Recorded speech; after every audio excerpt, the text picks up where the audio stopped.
નસવાડી તાલુકાના પાલસર ગામે પ્રાથમિક શાળાના ઓરડા જર્જરિત થતાં બાળકોને અભ્યાસ માટે આપવામાં આવેલ ટેબલ પર ધૂળ ખાઈ રહ્યા છે। આદિવાસી વિસ્તારમાં જીવના જોખમે શિક્ષકો જર્જરિત ઓરડામાં અભ્યાસ કરાવે છે, જ્યારે એક ઓરડાની દિવાલ અચાનક જ ધરાશાયી થઈ છે। આવી ઘટના જે ઓરડામાં બાળકો બેસે છે તેના ન બને તે માટે મોટી જાનહાની થાય તો તેમ છે। Story report by Imran Siddhi, Chhota Udepur.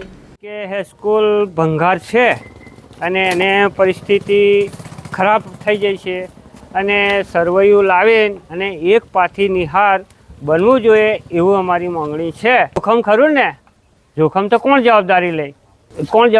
એટલે આ ભંગાર છે જ કહેવાય। અને આ તૈડો બી પેલપા બહુ પડી છે અને એના લીધે નિશાળિયા બેહાડતા નથી। અહીંયાથી છતાં બેહાડે છે, પણ હવે કારું હદડે ને કારું નક્કી નહીં કહેવાય ને। માંગણી છે કે નિહાર હારી બનવા જોઈએ, સારી રીતે અને વ્યવસ્થિત રીતે બનવા જોઈએ એવું અમારી ગણિત છે। પાલસર પ્રાથમિક શાળામાં બેનું મેકમ છે, 2 શિક્ષકો કામ કરે છે, એમાંથી એક શિક્ષક રજા પર છે।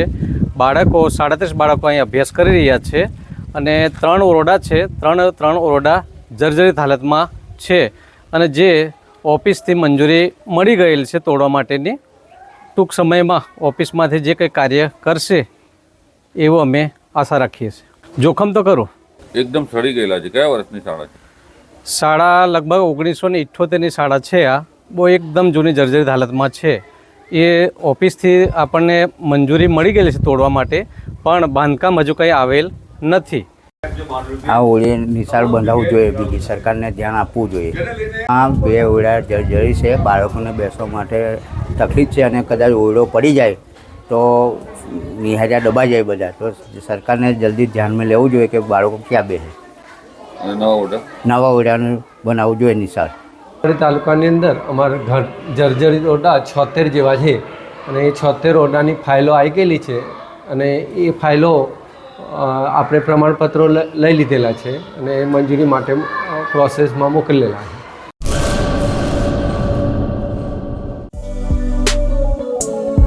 શ્રી અનંત ગૃહ ઉદ્યોગ રાજુભાઈ શાહ અને અર્ચનાબેન ચાવડા દ્વારા ગૃહ ઉદ્યોગનું સંચાલન હવે અમદાવાદમાં। કચ્છ ભુજની પ્રખ્યાત હેન્ડમેડ ખાખરા અને રોટલાના પ્રખ્યાત ગૃહ ઉદ્યોગની વસ્તુનું વેચાણ હવે અમદાવાદમાં।